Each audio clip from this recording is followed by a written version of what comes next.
ਵਾਹਿਗੁਰੂ ਜੀ ਕਾ ਖਾਲਸਾ ਵਾਹਿਗੁਰੂ ਜੀ ਕੀ ਫਤਿਹ। ਆਓ ਗੁਰੂ ਪਿਆਰੀ ਸਾਧ ਸੰਗਤ ਜੀਓ,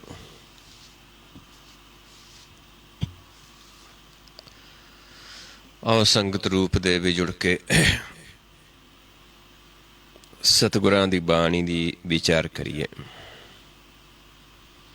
ਸਤਿਗੁਰਾਂ ਦੇ ਉਪਦੇਸ਼ ਨੂੰ ਸਮਝੀਏ, ਮੰਨੀਏ, ਕਮਾਉਣ ਦੀ ਕੋਸ਼ਿਸ਼ ਕਰੀਏ। ਅੱਜ ਆਪਾਂ ਵਿਚਾਰ ਸ਼ੁਰੂ ਕਰਾਂਗੇ ਗੌੜੀ ਰਾਗ ਗੌੜੀ ਪੂਰਬੀ 52 ਅੱਖਰੀ ਕਬੀਰ ਜੀਓ ਕੀ। ਭਗਤ ਬਾਬਾ ਕਬੀਰ ਜੀ ਦੀ ਬਾਣੀ ਹੈ, ਰਾਗ ਗੌੜੀ ਦੇ ਵਿੱਚ ਹੈ 52 ਅੱਖਰ, ਜਿਵੇਂ 35 ਅੱਖਰ ਨੇ ਆਪਣੇ ਪੰਜਾਬੀ ਦੇ, ਲੇਕਿਨ ਇਹਨਾਂ ਨੂੰ ਲਗਾ ਮਾਤਰਾ ਲੱਗ ਜਾਂਦੀਆਂ ਨੇ। ਇਸ ਤਰੀਕੇ ਨਾਲ 52 ਅੱਖਰ ਕਿਹਾ ਜਾਂਦਾ ਹੈ, 52 ਅੱਖਰ ਬਣ ਜਾਂਦੇ ਨੇ। ਸੋ ਇਹਨਾਂ ਅੱਖਰਾਂ ਦੇ ਵਿੱਚ ਤੇ ਸਮਝਾਉਂਦੇ ਨੇ ਵੀ ਇਹ ਜਿਹੜਾ ਗਿਆਨ ਹੈ ਪਰਮੇਸ਼ਰ ਦਾ, ਜੋ ਕਿ ਅੱਖਰਾਂ ਤੋਂ ਨਿਰਲੇਪ ਹੈ, ਉਸ ਦਾ ਗਿਆਨ ਜਿਹੜਾ ਹੈ ਸਤਿਗੁਰ ਦੀ ਕਿਰਪਾ ਦੇ ਨਾਲ ਹੀ ਹੁੰਦਾ ਹੈ, ਜੋ ਕਿ ਇੱਕ ਹੈ, ਸਤਨਾਮ ਹੈ, ਕਰਤਾ ਪੁਰਖ ਹੈ, ਇੱਕ ਓਅੰਕਾਰ। ਇੱਕ ਓਅੰਕਾਰ ਦਾ ਜਿਹੜਾ ਭੇਦ ਹੈ, ਉਹ ਭੇਦ ਜਦੋਂ ਸਾਨੂੰ ਆਉਂਦਾ ਹੈ, ਉਹੀ ਸਤਨਾਮ ਹੈ। ਉਸੇ ਤੋਂ ਹੀ ਸ੍ਰਿਸ਼ਟੀ ਦੀ ਰਚਨਾ ਹੋਈ ਹੈ।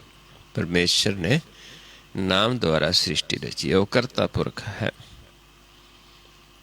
ਸਤਿਗੁਰ ਦੀ ਕਿਰਪਾ ਦੇ ਨਾਲ ਆਪਾਂ ਉਸ ਨੂੰ ਜਾਣ ਸਕਦੇ ਹਾਂ। ਸਤਿਗੁਰ ਪ੍ਰਸਾਦ, ਕਰਤਾ ਪੁਰਖ ਗੁਰ ਪ੍ਰਸਾਦ, ਗੁਰ ਦੀ ਕਿਰਪਾ ਦੇ ਨਾਲ। ਗੁਰ ਕਿਹੜਾ? ਸੱਚਾ ਗੁਰ। ਆਓ ਸ਼ੁਰੂ ਕਰਦੇ ਹਾਂ।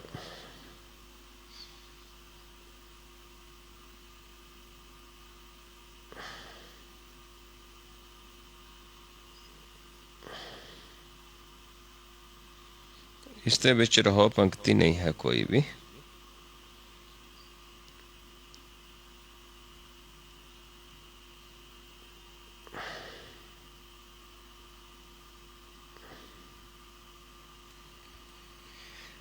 ਬਾਵਨ ਅਛਰ ਲੋਕ ਤ੍ਰੈ ਸਭ ਕਛ ਇਨ ਹੀ ਮਾਹੇ। ਜਿਹੜੇ 52 ਅੱਖਰ ਨੇ ਇਹ ਤਰਲੋਕੀ ਦੇ ਨੇ,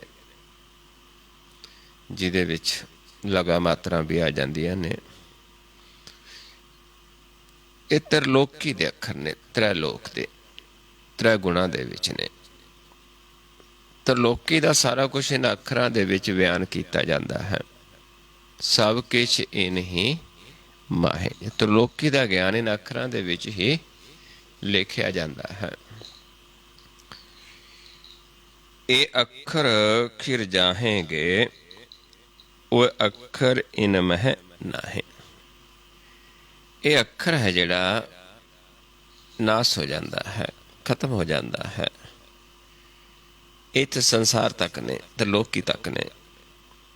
ਉਹ ਅੱਖਰ ਇਨ ਮਹਿ ਨਾਹੇ, ਜਿਹੜਾ ਚੌਥੇ ਪਦ ਦਾ ਗਿਆਨ ਹੈ, ਜਿਹੜਾ ਮਨ ਦਾ ਗਿਆਨ ਹੈ, ਨਾਮ ਦੀ ਸੋਝੀ ਹੈ, ਪਰਮੇਸ਼ਰ ਦਾ ਗਿਆਨ ਹੈ, ਉਹ ਅੱਖਰ ਇਹਨਾਂ ਅੱਖਰਾਂ ਦੇ ਵਿੱਚ ਨਹੀਂ ਹਨ।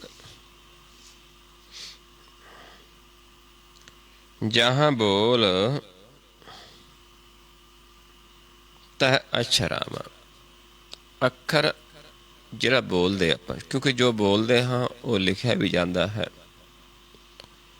ਉਹ ਅੱਖਰ ਨੇ ਸਾਰੇ। ਅੱਖਰਾਂ ਦੇ ਵਿੱਚ ਬੋਲ ਵੀ ਸਕਦੇ ਹਾਂ, ਅੱਖਰਾਂ ਵਿੱਚ ਲਿਖ ਵੀ ਸਕਦੇ ਹਾਂ। जहाँ बोल तह अक्षर आवा, जह अबोल तह मन न रहावा। जिथे अबोल है, जिथे बोलना नहीं है, जो बोलण दे विच नहीं आउंदा, जो ਧਿਆਉਣ ਦੇ ਵਿੱਚ ਹੀ ਆਉਂਦਾ ਹੈ, ਉੱਥੇ ਮਨ ਦਾ ਵਾਸਾ ਨਹੀਂ ਹੁੰਦਾ, ਉੱਥੇ ਮਨ ਦਾ ਟਿਕਾ ਨਹੀਂ ਹੁੰਦਾ, ਉੱਥੇ ਮਨ ਪਹੁੰਚਦਾ ਨਹੀਂ ਹੈ। ਬੋਲ ਅਬੋਲ ਮਦ ਹੈ ਸੋਈ। ਬੋਲ ਹੈ ਤੇ ਅਬੋਲ, ਕਿਉਂਕਿ ਪਰਮੇਸ਼ਰ ਬੋਲਣ 'ਚ ਨਹੀਂ, ਲੇਕਿਨ ਜਦੋਂ ਅਸੀਂ ਗੁਰ ਦਾ ਗਿਆਨ ਜੋ ਗੁਰ ਬੋਲ ਕੇ ਲੈਂਦੇ ਹਾਂ, ਜਦੋਂ ਉਸ ਗੁਰ ਦੇ ਗਿਆਨ ਨੂੰ ਲੈ ਕੇ ਤੇ ਅਸੀਂ ਅਬੋਲ ਹੋ ਜਾਂਦੇ ਹਾਂ, ਧਿਆਨ ਦੀ ਅਵਸਥਾ ਵਿੱਚ ਚੱਲਦੇ ਹਾਂ, ਕਿਉਂਕਿ ਗਿਆਨ ਜਿਹੜਾ ਹੈ ਗੁਰ ਹੈ ਉਹ ਨੇਤਰਾਂ 'ਚ ਪਾਇਆ ਜਾਂਦਾ ਹੈ ਤੇ ਉਸ ਨਾਲ ਅਸੀਂ ਪ੍ਰਕਾਸ਼ ਹੋ ਜਾਂਦਾ ਹੈ। ਤੇ ਜਿਸ ਨੂੰ ਪ੍ਰਕਾਸ਼ ਹੈ, ਜਿਸ ਨੂੰ ਗੁਰ ਦਾ ਗਿਆਨ ਹੈ, ਉਹ ਗੁਰ ਦਿੰਦਾ ਹੈ, ਉਹ ਸਾਹਮਣੇ ਖੜ ਕੇ ਸਾਨੂੰ ਸਮਝਾਉਂਦਾ ਹੈ ਤੇ ਦੂਜੇ ਉਹ ਧਿਆਨ ਲਗਾਉਂਦੇ ਨੇ ਤੇ ਦੋਨਾਂ ਦੇ ਵਿਚਾਲੇ ਪ੍ਰਕਾਸ਼ ਪ੍ਰਗਟ ਹੋ ਜਾਂਦਾ ਹੈ। ਜਸ ਉਹ ਹੈ ਤਸ ਲਖ ਹੈ ਨਾ ਕੋਈ। ਜਿੱਥੇ ਉਹ ਪ੍ਰਭੂ ਵਸਦਾ ਹੈ ਉੱਥੇ ਉਸ ਨੂੰ ਕੋਈ ਲੱਖ ਦਾ ਨਹੀਂ ਹੈ, ਕਿਉਂਕਿ ਜੇ ਕੋਈ ਗਿਆਨ ਸੁਣਦਾ ਵੀ ਮੰਨਦਾ ਨਹੀਂ, ਜੇ ਸੁਣ ਕੇ ਮੰਨ ਲਿਆ ਤੇ ਉਹ ਉਸ ਨੂੰ ਜਾਣ ਲੈਂਦਾ ਹੈ। ਪਰ ਵਿਰਲੇ ਨੇ ਜਿਹੜੇ ਜਾਣਦੇ ਨੇ, ਕੋਈ ਵਿਰਲੇ ਜਿਵੇਂ ਬਾਬਾ ਕਬੀਰ ਜੀ ਉਹਨੀ ਵੀ ਪਹਿਲਾਂ ਭਟਕਦੇ ਰਹੇ ਨੇ ਤੇ ਫਿਰ ਰਾਮਾਨੰਦ ਜੀ ਦਾ ਸੰਗ ਕੀਤਾ। ਰਾਮਾਨੰਦ ਜੀ ਨੇ ਉਹਨਾਂ ਨੂੰ ਗੁਰ ਦਾ ਗਿਆਨ ਦਿੱਤਾ, ਇੱਕ ਸ਼ਬਦ ਦਾ ਗਿਆਨ ਦਿੱਤਾ। ਕਬੀਰ ਸਤਿਗੁਰ ਸੂਰਮੇ ਬਾਹਿਆ ਬਾਣ ਜੋ ਏਕ, ਲਾਗਤ ਹੀ ਭੂਏ ਗਿਰ ਪਰਿਓ ਪ੍ਰਿਆ ਕਲੇਜੇ ਸਿੱਖ। ਰਾਮਾਨੰਦ ਜੀ ਨੇ, ਭਗਤ ਰਾਮਾਨੰਦ ਜੀ ਨੇ ਉਹਨਾਂ ਨੂੰ ਇੱਕ ਗੁਰ ਦੇ ਗਿਆਨ ਦਾ ਸ਼ਬਦ ਦਿੱਤਾ, ਬਾਣ ਮਾਰਿਆ ਤੇ ਉਸ ਦੇ ਨਾਲ ਹੀ ਮਨ ਦਾ ਆਪਾ ਖਤਮ ਹੋ ਗਿਆ, ਮਨ ਦਾ ਗਿਆਨ ਖਤਮ ਹੋ ਗਿਆ। ਆਪਣਾ ਗਿਆਨ ਸੀ ਤੇ ਗੁਰ ਦਾ ਗਿਆਨ ਮਨ ਵਿੱਚ ਬਸ ਗਿਆ। ਇਸ ਕਰਕੇ ਜਿਹਨੇ ਬੋਲਣਾ ਹੈ ਉਹਨੇ ਬੋਲਣਾ ਕੀ ਹੈ, ਸਿਰਫ ਸਾਨੂੰ ਧਿਆਨ ਮਾਰਗ ਦੱਸਣਾ ਹੈ। ਇੱਕ ਵਾਰੀ ਸਮਝ ਲਿਆ, ਕਿਉਂਕਿ ਚੱਲਣਾ ਕਿਵੇਂ ਹੁੰਦਾ, ਧਿਆਨ ਦੇ ਵਿੱਚ। ਧਿਆਨ ਦੇ ਵਿੱਚ ਚੱਲ ਕੇ ਪਹੁੰਚ ਸਕਦੇ ਹਾਂ। ਜੇ ਆਪਾਂ ਕਹੀਏ ਇੱਕ ਜਗ੍ਹਾ ਬੈਠੇ ਬੋਲੀ ਜਾਈਏ ਤੇ ਪਹੁੰਚ ਜਾਵਾਂਗੇ, ਨਹੀਂ ਪਹੁੰਚ ਸਕਦੇ। ਇੱਦਾਂ ਇੱਥੇ ਸਾਡੀ ਸੁਰਤੀ ਨੇ ਚੱਲਣਾ ਹੁੰਦਾ ਹੈ ਸ਼ਬਦ ਦੁਆਰਾ। ਸ਼ਬਦ ਗੁਰੂ ਹੁੰਦਾ ਹੈ ਤੇ ਸੁਰਤੀ ਚੇਲਾ ਬਣਦੀ ਹੈ। ਸ਼ਬਦ ਗੁਰੂ, ਸੁਰਤ ਧੁਨ ਚੇਲਾ। ਸੁਰਤ ਸ਼ਬਦ ਭਵ ਸਾਗਰ ਤਰੀਐ, ਨਾਨਕ ਨਾਮ ਬਖਾਣੈ। ਉਹ ਸਮਝਦਾ ਹੈ, ਸਮਝਾਉਂਦਾ ਹੈ, ਗਿਆਨ ਦਿੰਦਾ ਹੈ ਨਾਮ ਦਾ। ਦੋਨਾਂ ਦੇ ਦੱਸਣ ਵਾਲੇ ਦੇ ਤੇ ਜੋ ਸੁਣਨ ਵਾਲਾ, ਉਸ ਦੇ ਵਿਚਾਲੇ ਮਾਲਕ ਪ੍ਰਗਟ ਹੋ ਜਾਂਦਾ ਹੈ। ਪਰ ਕੋਈ ਵਿਰਲੇ ਉਸ ਨੂੰ ਲਖਦੇ ਨੇ, ਨਹੀਂ ਉੱਥੇ ਦਾ ਸਾਨੂੰ ਗਿਆਨ ਕੋਈ ਨਹੀਂ ਦੇ ਰਿਹਾ। ਹੁਣ ਸਮਝਾਉਂਦੇ ਨੇ ਅੱਗੇ, ਅੱਲਾ ਲਹੋ ਤੋ ਕਿਆ ਕਹੋ, ਕਹੋ ਤੱਕ ਉਪਕਾਰ। ਵੀ ਜੇ ਅੱਲਾ ਪਰਮੇਸ਼ਰ ਦਾ ਭੇਦ ਪਾ ਲਿਆ ਕਿਸੇ ਨੇ, ਉਸ ਨੂੰ ਜਾਣ ਲਿਆ, ਤਾਂ ਉਸ ਦੇ ਬਾਰੇ ਕਿਆ ਕਹੇਗਾ, ਕਹਿ ਨਹੀਂ ਸਕਦਾ, ਕਿਉਂਕਿ ਉਹ ਕਹਿਣ ਵਿੱਚ ਨਹੀਂ ਆਉਂਦਾ, ਉਹ ਅੱਖਰਾਂ ਦੇ ਵਿੱਚ ਨਹੀਂ ਆਉਂਦਾ। ਜੇ ਅੱਖਰਾਂ ਦੇ ਵਿੱਚ ਨਹੀਂ ਆਉਂਦਾ ਤੇ ਅਸੀਂ ਉਸ ਬਾਰੇ ਕਹਿ ਵੀ ਨਹੀਂ ਸਕਦੇ। ਕਹੋ ਤਾਂ ਕੋ ਉਪਕਾਰ। ਹਾਂ, ਜੇ ਕਹਿਣਾ ਹੈ ਤਾਂ ਇੱਕ ਉਪਕਾਰ ਕਰ ਸਕਦੇ ਹਾਂ, ਇੱਕ ਗੁਰ ਦਾ ਗਿਆਨ ਦੇ ਸਕਦੇ, ਇੱਕ ਜੁਗਤੀ ਦੱਸ ਸਕਦੇ ਹਾਂ ਵੀ ਇਸ ਤਰੀਕੇ ਨਾਲ ਅਸੀਂ ਉਹਨੂੰ ਦੇਖ ਸਕਦੇ ਹਾਂ, ਉਸ ਨੂੰ ਵੀ ਮਿਲਣ ਦਾ ਅਸੀਂ ਤਰੀਕਾ ਦੱਸ ਸਕਦੇ ਹਾਂ, ਹੋਰ ਉਸ ਦੇ ਬਾਰੇ ਕੁਛ ਕਹਿ ਨਹੀਂ ਸਕਦੇ। ਉਪਕਾਰ ਕਿਹੜਾ ਹੈ? ਗੁਰਬਾਣੀ ਅਨੁਸਾਰ ਜੀ ਦਾਨ ਦੇ ਭਗਤੀ ਲਾਇਨ ਹਰ ਸੋ ਲੈਨ ਮਲਾਏ, ਜਨ ਪਰ ਉਪਕਾਰੀ ਆਏ, ਜੀ ਦਾਨ ਦੇ ਭਗਤੀ ਲਾਇਨ ਹਰ ਸੋ ਲੈਣ ਮਿਲਾਏ। ਵੀ ਦੂਜੇ ਨੂੰ ਗੁਰ ਦਾ ਗਿਆਨ ਦੇ ਕੇ ਭਗਤੀ ਦੇ ਵਿੱਚ ਲਾ ਸਕਦੇ ਨੇ, ਉਪਕਾਰ ਕਰ ਸਕਦੇ ਨੇ, ਹਰੀ ਦੇ ਨਾਲ ਮਿਲਾਪ ਕਰ ਸਕਦੇ ਨੇ, ਲੇਕਿਨ ਦੇਖ ਕੇ ਉਹਨੂੰ ਉਹਨੂੰ ਪਾ ਕੇ ਉਹਦੇ ਬਾਰੇ ਕਹਿ ਕੁਛ ਨਹੀਂ ਸਕਦੇ, ਕਿਉਂਕਿ ਕਹਿਣ ਦੇ ਵਿੱਚ ਨਹੀਂ ਆਉਂਦਾ। ਗੂੰਗਾ ਮਠਿਆਈ ਖਾ ਕੇ ਦੱਸ ਨਹੀਂ ਸਕਦਾ। ਇਸ ਕਰਕੇ ਉਸ ਨੂੰ ਅਸੀਂ ਜੁਗਤੀ ਦੱਸ ਸਕਦੇ, ਤਰੀਕਾ ਦੱਸ ਸਕਦੇ ਹਾਂ ਵੀ ਆਹ ਤਰੀਕਾ ਹੈ ਉਸ ਪਰਮੇਸ਼ਰ ਨੂੰ ਦੇਖਣ ਦਾ।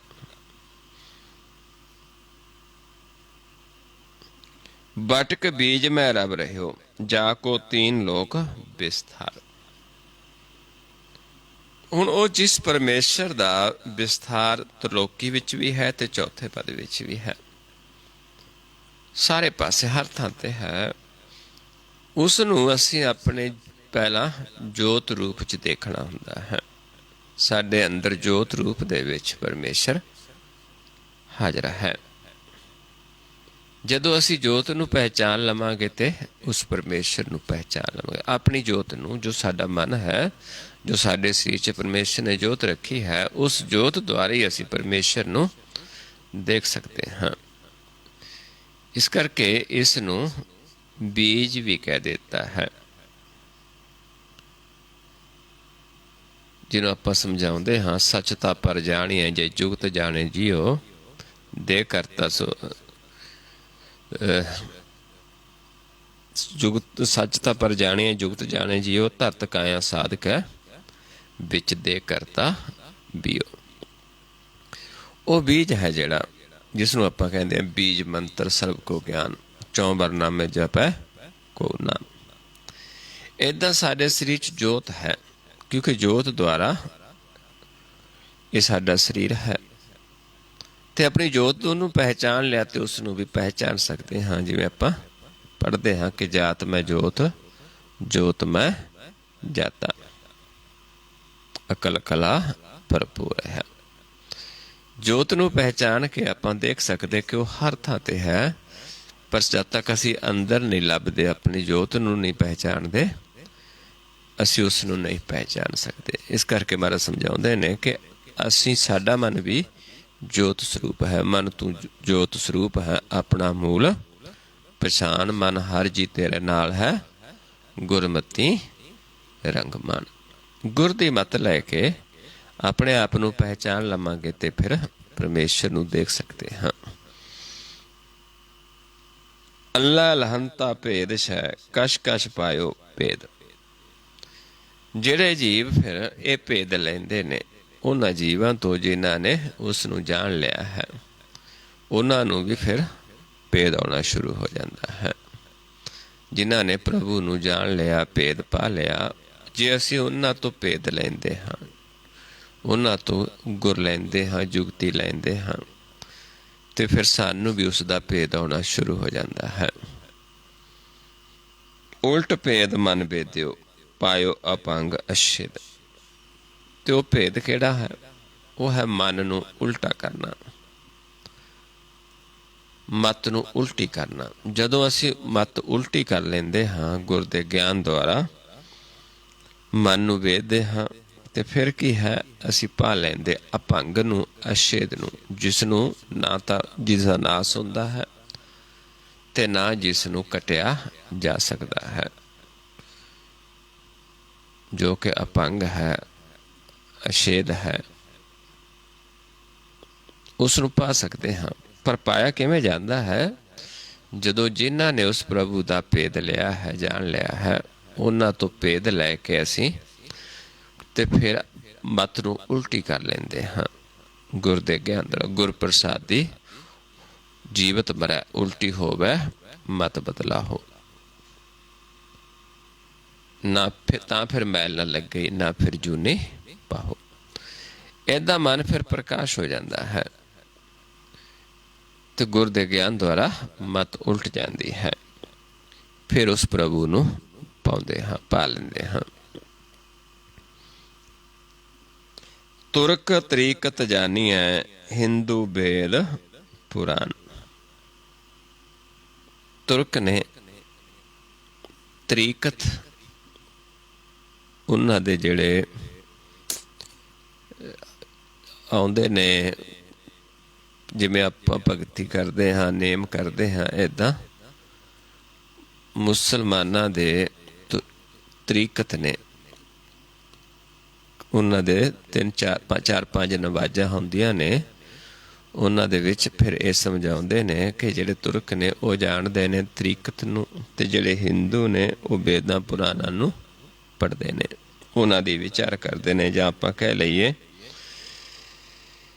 ਕਿ ਉਹਨਾਂ ਦੀ ਇੱਕ ਸ਼ਰੀਅਤ ਹੈ, ਸ਼ਰੀਅਤ ਦੇ ਵਿੱਚ ਰਹਿੰਦੇ ਨੇ ਮੁਸਲਮਾਨ, ਤੇ ਹਿੰਦੂ ਵੇਦ ਪੁਰਾਣਾਂ ਨੂੰ ਪੜ੍ਹ ਕੇ ਤੇ ਉਹਨਾਂ ਦਾ ਇੱਕ ਜਿਹੜਾ ਹੈ ਮਤ ਹੈ, ਉਸ ਮਤ ਦੁਆਰਾ ਚੱਲਦੇ ਨੇ। ਮਨ ਸਮਝਾਵਣਕਾਰ ਨੇ ਕਛੁਕ ਪੜ੍ਹੀਐ ਗਿਆਨ। ਇਹ ਗਿਆਨ ਆਪਾਂ ਪੜ੍ਹਨਾ ਹੈ ਮਨ ਨੂੰ ਸਮਝਾਉਣ ਵਾਸਤੇ, ਕਿਉਂਕਿ ਬਾਣੀ ਮਨ ਦਾ ਗਿਆਨ ਦਿੰਦੀ ਹੈ, ਸੰਸਾਰੀ ਗਿਆਨ ਨਹੀਂ ਹੈ। ਵੇਦਾਂ ਦੇ ਵਿੱਚ, ਸ਼ਸਤਰਾਂ ਦੇ ਵਿੱਚ ਸਾਡੇ ਮਨ ਦਾ ਗਿਆਨ ਹੈ, ਨਾਮ ਦੀ ਸੋਝੀ ਹੈ, ਪ੍ਰਭੂ ਦਾ ਗਿਆਨ ਹੈ। ਪਰ ਉਸ ਨਾਮ ਦਾ ਅਸੀਂ ਭੇਦ ਨਹੀਂ ਲਿਆ। ਵੇਦਾ ਮੈਂ ਨਾਮ ਉੱਤਮ ਸੋ ਸੁਣ ਨਾਹੀਂ, ਫਿਰੈ ਜਿਉ ਬੇਤਾਲਿਆ। ਕਹਿ ਨਾਨਕ ਜਿਨ ਸੱਚ ਤਜਿਆ, ਕੂੜੇ ਲਾਗੇ ਤਿਨੀ ਜਨਮ ਜੂਏ ਹਾਰਿਆ। ਪਰ ਮਨ ਨੂੰ ਸਮਝਾਉਣ ਵਾਸਤੇ ਕਿਸੇ ਵੀ ਗ੍ਰੰਥ ਨੂੰ ਪੜ੍ਹ ਲਈਏ, ਕੋਈ ਵੀ ਧਰਮ ਗ੍ਰੰਥ, ਕਿਉਂਕਿ ਕੋਈ ਵੀ ਗ੍ਰੰਥ ਜਿਹੜਾ ਹੈ ਝੂਠਾ ਨਹੀਂ ਹੈ। ਹਰ ਧਾਰਮਿਕ ਗ੍ਰੰਥ ਦੇ ਵਿੱਚ ਪ੍ਰਭੂ ਦੇ ਮਿਲਾਪ ਦਾ ਰਸਤਾ ਦੱਸਿਆ ਹੈ। ਹਰ ਇੱਕ ਵਿੱਚ ਪੂਰਨ ਗਿਆਨ ਹੈ, ਪਰ ਸਾਨੂੰ ਪੜ੍ਹਨਾ ਨਹੀਂ ਆਉਂਦਾ, ਕਿਉਂਕਿ ਅਸੀਂ ਉਹਨਾਂ ਨੂੰ ਤ੍ਰੈ ਗੁਣਾਂ 'ਚ ਪੜ੍ਹਦੇ ਹਾਂ। ਤ੍ਰੈ ਗੁਣਾਂ 'ਚ ਪੜ੍ਹਾਂਗੇ, ਬੇਪੁੰਨ ਪਾਪ ਤੱਕ ਅਸੀਂ ਸੀਮਤ ਹਾਂ।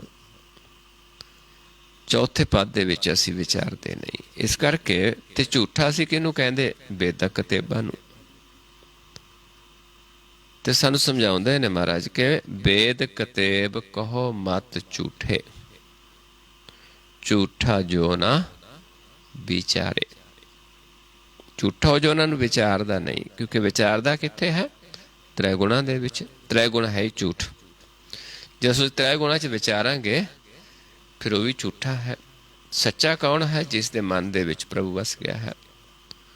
ਤੇ ਜਦੋਂ ਉਹ ਵਿਚਾਰੇਗਾ, ਉਹ ਫਿਰ ਵੇਦਾਂ 'ਚੋਂ ਨਾਮ ਨੂੰ ਬੁੱਝੇਗਾ, ਪ੍ਰਭੂ ਦੀ ਮਿਲ ਦਾ ਵਿਧੀ ਸਮਝੇਗਾ, ਜੁਗਤੀ ਸਮਝੇਗਾ,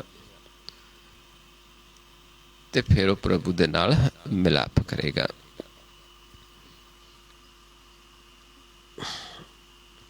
ਆਓ ਹੁਣ ਜਿਹੜਾ ਗਿਆਨ ਹੈ ਉਹ ਥੋੜ੍ਹਾ ਸਮਝਾਉਂਦੇ ਨੇ ਬਾਬਾ ਕਬੀਰ ਜੀ, ਮਨ ਨੂੰ ਸਮਝਾਉਣ ਦੇ ਵਾਸਤੇ।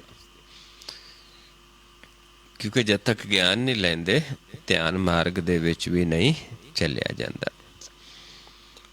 ਓੰਕਾਰ ਆਦਿ ਮੈਂ ਜਾਨਾ। ਓੰਕਾਰ ਪਰਮੇਸ਼ਰ ਨਿਰੰਕਾਰ ਜੋ ਆਦਿ ਤੋਂ ਹੈ, ਬਾਬਾ ਕਬੀਰ ਜੀ ਕਹਿੰਦੇ ਉਸ ਨੂੰ ਮੈਂ ਜਾਣ ਲਿਆ। ਲਿਖ ਅਰ ਮੇਟੈ ਤਾਹੇ ਨਾ ਮਾਨਾ। ਜਿਹਨੇ ਉਸ ਨੂੰ ਜਾਣ ਲਿਆ, ਲਿਖਿਆ ਤੇ ਮਿਟਿਆ ਕਿਹਾ ਜਾਂਦਾ ਹੈ ਅੱਖਰ। ਅੱਖਰਾਂ ਦੇ ਵਿੱਚ ਪਰਮੇਸ਼ਰ ਨਹੀਂ ਹੈ, ਉਹ ਨਿਰਲੇਪ ਹੈ। ਇਸ ਕਰਕੇ ਕਹਿੰਦੇ ਅਸੀਂ ਉੱਥੇ ਨਹੀਂ ਪਰਮੇਸ਼ਰ ਨੂੰ ਮੰਨਦੇ ਜਿੱਥੇ ਅੱਖਰ ਨੇ, ਜਿੱਥੇ ਅੱਖਰ ਲਿਖਤੇ ਮਿਟਾਤੇ, ਉੱਥੇ ਅਸੀਂ ਨਹੀਂ ਮੰਨਦੇ ਪ੍ਰਭੂ ਨੂੰ, ਕਿਉਂਕਿ ਅਸੀਂ ਤਾਂ ਉਸ ਨੂੰ ਜਾਣ ਲਿਆ ਕਿ ਉਹ ਅੱਖਰਾਂ ਦੇ ਵਿੱਚ ਨਹੀਂ ਹੈ। ਅੱਖਰ ਖਤਮ ਹੋ ਜਾਣਗੇ ਜਿੱਥੇ ਉਹ ਆ। ਇਹ ਅੱਖਰ ਉਹਨਾਂ ਦੇ ਵਿੱਚ ਨਹੀਂ ਹੈ ਜਿਸ ਨੂੰ ਆਪਾਂ ਲਿਖ ਸਕਦੇ, ਮਿਟਾ ਸਕਦੇ। ਜਿਹੜਾ ਉਹ ਅੱਖਰ ਹੈ ਉਹ ਇਹਨਾਂ ਤੋਂ ਨਿਰਲੇਪ ਹੈ। ਓੰਕਾਰ ਲਖ ਹੈ ਜੋ ਕੋਈ। ਕਹਿੰਦੇ ਜੇਕਰ ਕੋਈ ਓੰਕਾਰ ਨੂੰ ਲਖ ਲੈਂਦਾ ਹੈ, ਜਾਣ ਲੈਂਦਾ, ਲਖਣ ਤੋਂ ਭਾਵ ਹੈ ਜਾਣ ਲੈਂਦਾ ਹੈ, ਬੁੱਝ ਲੈਂਦਾ ਹੈ, ਸੋਈ ਲੱਖ ਮਿਟਣਾ ਨਾ ਹੋਈ।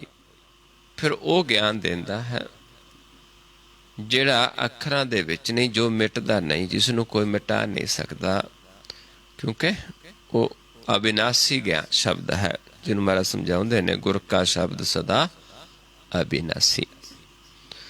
ਕਿਉਂਕਿ ਉਹ ਗਿਆਨ ਦਾ ਸੁਰਮਾ ਹੀ ਨੇਤਰਾਂ 'ਚ ਪਾਇਆ ਜਾਂਦਾ ਹੈ, ਧਿਆਨ ਦੇ ਵਿੱਚ ਹੈ। ਇਸ ਕਰਕੇ ਧਿਆਨ ਨਹੀਂ ਮਰਦਾ। ਮਰਦਾ ਕੀ ਹੈ? ਸਰੀਰ। ਧਿਆਨ ਜੇ ਅਸੀਂ ਗੁਰ ਦਾ ਗਿਆਨ ਨੇਤਰਾਂ 'ਚ ਪਾ ਲਿਆ ਤੇ ਫਿਰ ਸਾਡਾ ਮਨ ਜਿਹੜਾ ਹੈ ਇਸ ਦਾ ਜਿਹੜਾ ਅਗਿਆਨਤਾ ਦੂਰ ਹੋ ਜਾਂਦੀ, ਇਸ ਦਾ ਅੰਧੇਰਪਣਾ ਦੂਰ ਹੋ ਜਾਂਦਾ ਹੈ ਤੇ ਮਨ ਜਾਗਦਾ ਹੈ ਤੇ ਪ੍ਰਭੂ ਦੇ ਨਾਲ ਮਿਲਾਪ ਕਰ ਲੈਂਦਾ ਹੈ। ਤੇ ਜੇ ਨਹੀਂ ਅਸੀਂ ਪਾਇਆ ਤੇ ਫਿਰ ਮਨ ਦਾ ਭਰਮ ਦੂਰ ਨਹੀਂ ਹੁੰਦਾ ਤੇ ਫਿਰ ਮਨ ਜੂਨਾਂ ਵਿੱਚ ਚਲੇ ਜਾਂਦਾ ਹੈ। ਜਿਨ੍ਹਾਂ ਨੇ ਗੁਰ ਦਾ ਸੁਰਮਾ ਪਾ ਲਿਆ ਤੇ ਉਹ ਫਿਰ ਪ੍ਰਭੂ ਨੂੰ ਜਾਣ ਲੈਂਦੇ ਨੇ। ਉਹ ਫਿਰ ਸਾਨੂੰ ਸਮਝਾਉਂਦੇ ਨੇ ਵੀ ਉਹਦੇ ਦੁਆਰਾ ਕੀ ਹੈ ਕਿ ਅਸੀਂ ਪ੍ਰਭੂ ਨੂੰ ਲੱਖ ਲੈਂਦੇ ਹਾਂ, ਜੋ ਅਵਿਨਾਸੀ ਹੈ, ਜੋ ਲੇਖਣ ਦੇ ਵਿੱਚ ਨਹੀਂ ਹੈ। ਲਿਖਤਾ ਮਿਟਾਤਾ ਇਹ ਅੱਖਰ ਨੇ, ਉਹ ਅੱਖਰਾਂ ਤੋਂ ਨਿਰਲੇਪ ਹੈ। ਕੱਕਾ ਕਿਰਨ ਕਮਲ ਮਹਿ ਪਾਵਾ। ਹੁਕਮ ਸਮਝਾਉਂਦੇ ਨੇ ਕੱਕੇ ਅੱਖਰ ਤੋਂ ਸ਼ੁਰੂ ਹੁੰਦੇ ਨੇ, ਕਿਉਂਕਿ 52 ਅੱਖਰੀ ਹੈ।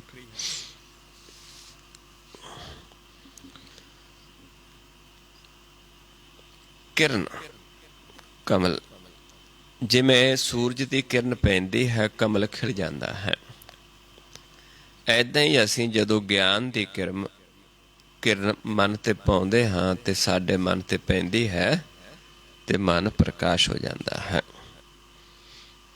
ਸਸ ਵਿਗਾਸ ਸੰਪਟ ਨਹੀਂ ਆਵਾ। ਸੂਰਜ ਦੀ ਕਿਰਨ ਸਵੇਰੇ ਸੂਰਜ ਚੜ੍ਹਦਾ ਹੈ, ਕਮਲ ਦੇ ਫੁੱਲ ਤੇ ਪੈਂਦੀ, ਕਮਲ ਖਿੜ ਜਾਂਦਾ ਹੈ। ਏਦਾਂ ਹੀ ਜਦੋਂ ਸਾਡੇ ਸੂਰਜ ਕਿਹੜਾ ਹੈ? ਸੱਜਾ ਨੇਤਰ।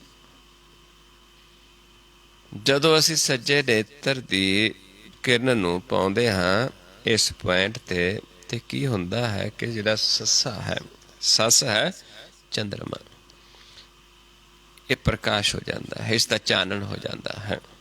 ਜਿਵੇਂ ਆਪਾਂ ਦੇਖਦੇ ਹਾਂ ਹੁਣ ਜਿਹੜੇ ਦਿਨ ਚੱਲਦੇ ਨੇ, ਹੁਣ ਆਪਾਂ ਦੇਖਦੇ ਰਾਤਾਂ ਨੂੰ, ਚਾਨਣੀਆਂ ਰਾਤਾਂ ਨੇ। ਸੂਰਜ ਤੇ ਚੰਦਰਮਾ ਦੋਨੋਂ ਆਮੋ ਸਾਹਮਣੇ ਨੇ। ਸੂਰਜ ਦੀਆਂ ਕਿਰਨਾਂ ਚੰਦਰਮਾ ਤੇ ਪੈਂਦੀਆਂ ਨੇ। ਜਿੰਨੇ ਹਿੱਸੇ ਤੇ ਚੰਦਰਮਾ ਦੇ ਸੂਰਜ ਦੀਆਂ ਕਿਰਨਾਂ ਪੈਂਦੀਆਂ ਨੇ ਓਨਾ ਚੰਦਰਮਾ ਚਮਕਦਾ ਹੈ, ਜਿੱਥੇ ਨਹੀਂ ਪੈਂਦੇ ਉਹ ਮੱਧਮ ਦਿਸਦਾ ਹੈ। ਹੁਣ ਜਿਹੜੇ ਦਿਨ ਚੱਲਦੇ ਨੇ, ਹੁਣ ਤਕਰੀਬਨ ਆਮੋ ਸਾਹਮਣੇ ਸੂਰਜ ਚੰਦਰਮਾ ਨੇ। ਸਵੇਰੇ ਦੇਖ ਰਿਹਾ ਸੀ ਮੈਂ, ਸੂਰਜ ਵੀ ਚੜ੍ਹਿਆ ਹੋਇਆ ਸੀ ਪੂਰਬ ਤੋਂ ਤੇ ਪੱਛਮ ਵਾਲੇ ਪਾਸੇ ਪੂਰਾ ਚੰਦਰਮਾ ਵੀ ਦਿਸ ਰਿਹਾ ਸੀ ਸਵੇਰੇ ਸਵੇਰੇ। ਕਿਉਂਕਿ ਚੰਦਰਮਾ ਜਦੋਂ ਭਾਰਤ ਵਿੱਚ ਆਪਣੇ ਪੂਰਾ ਹੈ, ਸਾਰੇ ਹਰ ਥਾਂ ਤੇ ਦੋ ਹੀ ਨੇ, ਇੱਕ ਸੂਰਜ ਹੈ ਇੱਕ ਚੰਦਰਮਾ ਹੈ। ਇੱਥੇ ਉਹੀ ਸੂਰਜ ਹਰ ਦੇਸ਼ ਦੇ ਵਿੱਚ ਚਮਕਦਾ ਹੈ, ਉਹੀ ਚੰਦਰਮਾ ਹਰ ਦੇਸ਼ ਦੇ ਵਿੱਚ ਹੈ। ਆਪਣੇ ਦਿਨ ਚੜ੍ਹਦਾ ਹੈ, ਇੱਧਰ ਅਮਰੀਕਾ ਕਨੇਡਾ 'ਚ ਰਾਤ ਹੋ ਜਾਂਦੀ ਹੈ ਤੇ ਸੂਰਜ ਇੱਧਰੋਂ ਚੜ੍ਹਦਾ, ਉੱਧਰ ਚੰਦਰਮਾ ਚਮਕਦਾ ਹੈ, ਕਿਉਂਕਿ ਆਮੋ ਸਾਹਮਣੇ ਨੇ।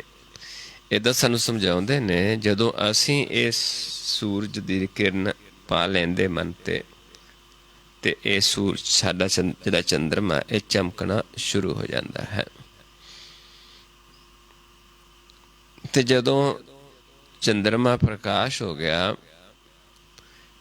ਤੇ ਜਿਹੜਾ ਸੰਪਟ ਕੀਤਾ ਸੀ ਉਹ ਸੰਪਟ ਨਹੀਂ ਆਵਾ। ਮਨ ਕਿਉਂਕਿ ਪ੍ਰਕਾਸ਼ ਹੋ ਗਿਆ, ਇੱਕ ਚੀਜ਼ ਬੰਦ ਸੀ ਹੁਣ ਉਹ ਪ੍ਰਕਾਸ਼ ਹੋ ਗਈ। ਉਸ ਨੂੰ ਅਸੀਂ ਕਹੀ ਵੀ ਹੁਣ ਬੰਦ ਕਰ ਦਾਂਗੇ, ਨਹੀਂ ਹੋ ਸਕਦੀ। ਉਹਦਾ ਚਾਨਣਾ ਰੋਕ ਦਾਂਗੇ, ਨਹੀਂ ਹੋ ਸਕਦਾ।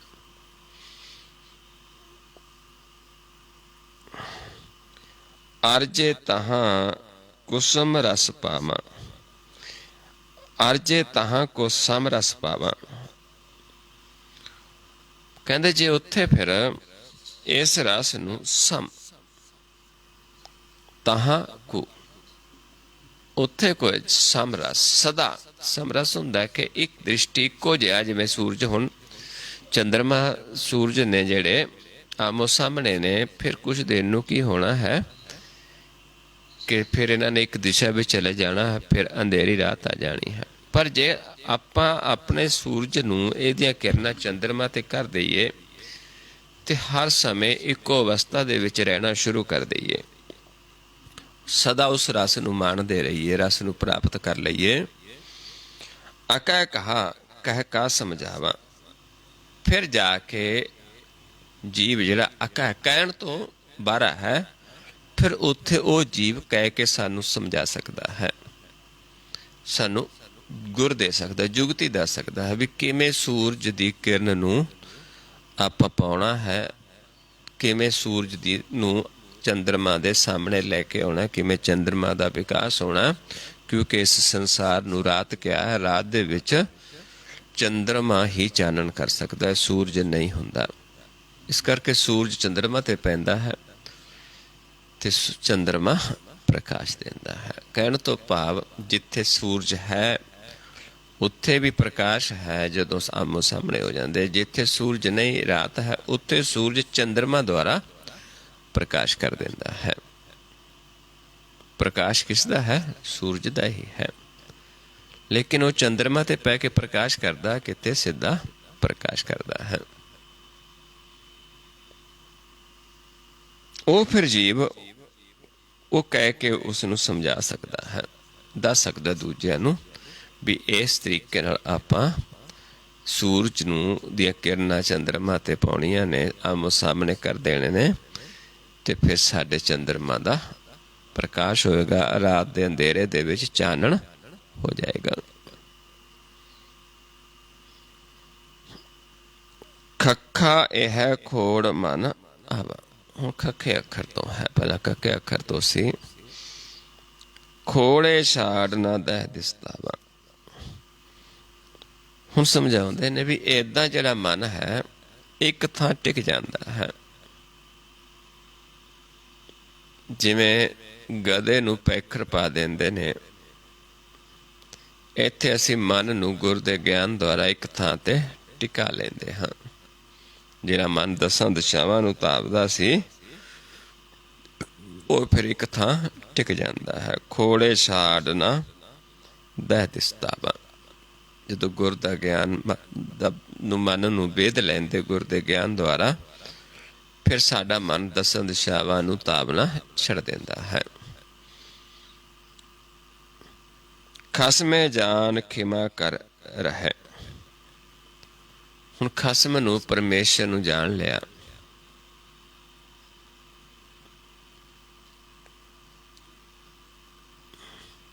ਤੇ ਫਿਰ ਉਸ ਪਰਮੇਸ਼ਰ ਤੋਂ ਆਪਾਂ क्षमा ਮੰਗਦੇ ਹਾਂ। ਕਿਵੇਂ क्षमा ਮੰਗਣੀ ਹੈ, ਕਿਵੇਂ ਉਸ ਦਰ ਤੇ ਜਾਣਾ ਹੈ, ਕਿਵੇਂ ਉਹ ਪਰਮੇਸ਼ਰ ਸਾਨੂੰ ਮਾਫ ਕਰਦਾ ਹੈ, ਕਿਹਨਾਂ ਦੁਆਰਾ ਕਰਦਾ ਹੈ? ਗੁਰ ਦੇ ਗਿਆਨ ਦੁਆਰਾ। ਤੋ ਹੋਏ ਨਿਖਿਓ ਆਖੈ ਪਦ ਲਹੈ। ਕਹਿੰਦੇ ਫਿਰ ਉਹ ਪਰਮੇਸ਼ਰ ਨੂੰ ਇੱਕ ਰੂਪ ਦੇਖਣਾ ਸ਼ੁਰੂ ਕਰ ਦਿੰਦਾ ਹੈ। ਉਹ ਨਿਹਾਲ ਹੋ ਜਾਂਦਾ ਹੈ, ਦ੍ਰਿਸ਼ਟੀ ਉਸਦੀ ਦੇਖਦੀ ਹੈ ਪ੍ਰਭੂ ਨੂੰ, ਤੇ ਉਹ ਪਦ ਫਿਰ ਪ੍ਰਾਪਤ ਹੋ ਜਾਂਦਾ ਹੈ ਜਿਹੜਾ ਆਖੈ ਪਦ ਹੈ, ਜਿਹੜਾ ਕਹਿਆ ਨਹੀਂ ਜਾ ਸਕਦਾ। ਲੇਕਿਨ ਜਦੋਂ ਗੁਰ ਦਾ ਗਿਆਨ ਲੈ ਕੇ ਅਸੀਂ ਮਨ ਨੂੰ ਟਿਕਾਉਂਦੇ ਹਾਂ, ਕਿੱਥੇ ਟਿਕਾਉਂਦੇ ਹਾਂ? ਉਹ ਦਰ ਤੇ ਜਿਹੜਾ ਪ੍ਰਭੂ ਦਾ ਦਰ ਹੈ। ਫਿਰ ਉਹ ਪਦ ਪ੍ਰਾਪਤ ਹੋ ਜਾਂਦਾ ਜਿਸ ਨੂੰ ਆਪਾਂ ਦੇਖ ਸਕਦੇ ਹਾਂ, ਧਿਆ ਸਕਦੇ ਹਾਂ, ਲੇਕਿਨ ਬਿਆਨ ਨਹੀਂ ਕਰ ਸਕਦੇ। ਸਿਰਫ ਉੱਥੇ ਤੱਕ ਪਹੁੰਚਣ ਦੀ ਜੁਗਤੀ ਗਿਆਨ ਦਾ ਸੁਰਮਾ ਨੇਤਰਾਂ 'ਚ ਪਾ ਕੇ ਉਸ ਨੂੰ ਪ੍ਰਾਪਤ ਤਾਂ ਕਰ ਸਕਦੇ, ਪਰ ਉਹ ਕਹਿਣ ਦੇ ਵਿੱਚ ਨਹੀਂ ਹੈ, ਲਿਖਣ ਦੇ ਵਿੱਚ ਨਹੀਂ ਹੈ। ਹੁਣ ਅੱਗੇ ਦੱਸਦੇ ਨੇ, ਕਹਿੰਦੇ ਗੱਗਾ ਗੁਰ ਕੇ ਬਚਨ ਪਛਾਨਾ। ਫਿਰ ਉਸ ਨੂੰ ਗੁਰ ਦੇ ਬਚਨ ਦੁਆਰਾ ਪਹਿਚਾਨ ਸਕਦੇ ਹਾਂ, ਦੇਖ ਸਕਦੇ ਹਾਂ, ਕਿਉਂਕਿ ਗੁਰ ਦਾ ਗਿਆਨ ਲੈ ਕੇ ਨੇਤਰਾਂ ਦੇ ਵਿੱਚ ਗਿਆਨ ਦਾ ਸੁਰਮਾ ਪਾ ਕੇ ਅਸੀਂ ਦੇਖ ਸਕਦੇ ਹਾਂ। ਦੂਜੀ ਬਾਤ ਨਾ ਧਾਰੇ ਹੀ ਕਾਨਾ। ਪਰ ਜਦੋਂ ਗੁਰ ਲੈ ਲਿਆ ਫਿਰ ਹੋਰ ਕੋਈ ਬਾਤ ਨਹੀਂ ਸੁਣਨੀ, ਹੋਰ ਦੂਜੀ ਬਾਤ ਨਹੀਂ ਸੁਣਨੀ ਹੁੰਦੀ, ਸਿਰਫ ਗੁਰ ਦੇ ਬਚਨ ਨੂੰ ਕਮਾਉਣਾ ਹੁੰਦਾ ਹੈ। ਪਰਮੇਸ਼ਰ ਦੇ ਸਨਮੁਖ ਹੋਣ ਵਾਸਤੇ ਜੇ ਆਪਾਂ ਸਨਮੁਖ ਰਹਿਣਾ ਚਾਹੁੰਦੇ ਪਰਮੇਸ਼ਰ ਦੇ, ਫਿਰ ਅਸੀਂ ਜਿਨ੍ਹਾਂ ਨੇ ਜਾਣਿਆ ਹੈ, ਜਿਨ੍ਹਾਂ ਨੂੰ ਮਾਲਿਕ ਨੇ ਇਹ ਜੁਗਤੀ ਦਿੱਤੀ ਹੈ, ਖਜ਼ਾਨਾ ਦਿੱਤਾ ਹੈ, ਉਹਨਾਂ ਤੋਂ ਗੁਰ ਲੈ ਕੇ ਫਿਰ ਆਪਾਂ ਗੁਰ ਦੀ ਸੇਵਾ ਕਰਨੀ ਹੁੰਦੀ ਹੈ। ਫਿਰ ਅਸੀਂ ਉਸ ਪਰਮੇਸ਼ਰ ਦੇ ਵਿੱਚ ਸਮਾ ਸਕਦੇ ਹਾਂ। ਜਿਸ ਨੂੰ ਸਤਿਗੁਰੂ ਸਮਝਾਉਂਦੇ ਨੇ, ਜਿਹੜੀ ਸਿੱਧ ਗੋਸ਼ਟ ਦੀ ਬਾਣੀ ਹੈ ਉਸ ਦੇ ਵਿੱਚ ਸਮਝਾਉਂਦੇ ਨੇ, ਗੁਰ ਕੈ ਬਚਨ ਅਵਗਤ ਸਮਾਈਐ,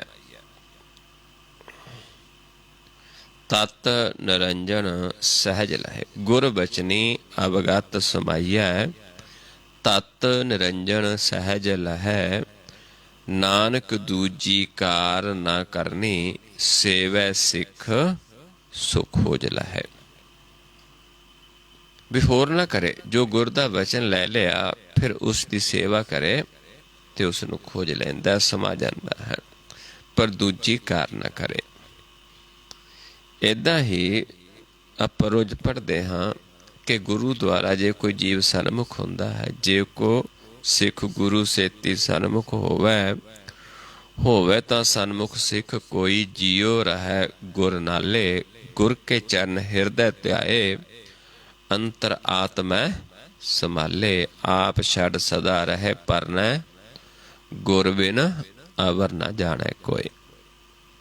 ਕਹਿ ਨਾਨਕ ਸੁਨੋ ਸੰਤੋ, ਸੋ ਸਿੱਖ ਸਨਮੁਖ ਹੋਏ। ਜਿਹੜਾ ਗੁਰ ਤੋਂ ਬਿਨਾਂ ਹੋਰ ਨਹੀਂ ਜਾਣਦਾ। ਇੱਥੇ ਬਾਬਾ ਕਬੀਰ ਜੀ ਤੇ ਸਮਝਾ ਰਹੇ ਨੇ ਆਪਾਂ, ਗੱਗਾ ਗੁਰ ਕੇ ਬਚਨ ਪਛਾਨਾ, ਦੂਜੀ ਬਾਤ ਨਾ ਧਰੀ ਕੰਨ। ਹੋਰ ਨਹੀਂ ਕੋਈ ਬਾਤ ਸੁਣਨੀ। ਰਹੇ ਬਿਹੰਗਮ ਕਤਹਿ ਨਾ ਜਾਈ। ਤੇ ਏਦਾਂ ਫਿਰ ਗਗਨ ਮੰਡਲ ਦੇ ਵਿੱਚ, ਜਿਵੇਂ ਆਪਾਂ ਦੱਸਿਆ ਵੀ ਧਿਆਨ ਲਾਵੇ ਜੀਵ ਨੇੜੇ ਗਗਨ ਦੇ ਵਿੱਚ। ਜਿਵੇਂ ਪੰਛੀ ਹੈ ਆਕਾਸ਼ ਦੇ ਵਿੱਚ ਰਹਿੰਦਾ, ਏਦਾਂ ਮਨ ਸਾਡਾ ਉਸ ਪੰਛੀ ਦੀ ਤਰ੍ਹਾਂ ਆਕਾਸ਼ ਦੇ ਵਿੱਚ, ਆਕਾਰਾਂ ਨੂੰ ਛੱਡ ਕੇ ਆਕਾਸ਼ ਦੇ ਵਿੱਚ, ਕਿਉਂਕਿ ਨੇੜੇ ਨਿਰਾਕਾਰ ਰੂਪ ਨੂੰ ਦੇਖਣ ਦਾ ਗਿਆਨ ਦਿੰਦੇ ਨੇ। ਇਹਨੂੰ ਹਰ ਸਮਝਾਉਂਦੇ ਨੇ, ਪੂਰੇ ਗੁਰ ਕਾ ਸੁਣ ਉਪਦੇਸ਼, ਪਾਰ ਬ੍ਰਹਮ ਨਿਕਟ ਕਰ ਪੇਖ। ਤੇ ਉਹ ਨਿਰਾਕਾਰ ਨੂੰ ਦੇਖਣ ਦਾ ਤਰੀਕਾ ਦੱਸਦੇ ਨੇ। ਤੇ ਬਿਹੰਗਮ ਪੰਛੀ ਦੀ ਤਰ੍ਹਾਂ ਫਿਰ ਇਹ ਆਕਾਸ਼ ਗਗਨ ਦੇ ਵਿੱਚ ਵਾਸਾ ਕਰ ਲਵੇ, ਹੋਰ ਪਾਸੇ ਨਾ ਜਾਵੇ। ਅਗਹ ਗਹਿ ਗਹਿ ਗਗਨ ਰਹਾਈ। ਏਦਾਂ ਕਹਿੰਦੇ ਫਿਰ ਗਗਨ ਦੇ ਵਿੱਚ ਵਾਸਾ ਹੋ ਜਾਂਦਾ ਹੈ, ਜਿੱਥੇ ਅਸੀਂ ਆਪ ਨਹੀਂ ਜਾ ਸਕਦੇ। ਜੋ ਅਗਹ ਹੈ, ਜਿੱਥੇ ਆਪਾਂ ਖੁਦ ਨਹੀਂ ਜਾ ਸਕਦੇ, ਫਿਰ ਸਾਡਾ ਵਾਸਾ ਉੱਥੇ ਹੋ ਜਾਂਦਾ। ਗਗਨ ਦੇ ਵਿੱਚ ਮਨ ਵਸਣਾ ਸ਼ੁਰੂ ਕਰ ਦਿੰਦਾ ਹੈ। ਚੌਥੇ ਪਦ ਵਿੱਚ ਗਗਨ ਕਹਿੰਦੇ ਨੇ, ਚੌਥੇ ਪਦ ਨੂੰ, ਚੌਥੀ ਸੁਣ ਨੂੰ।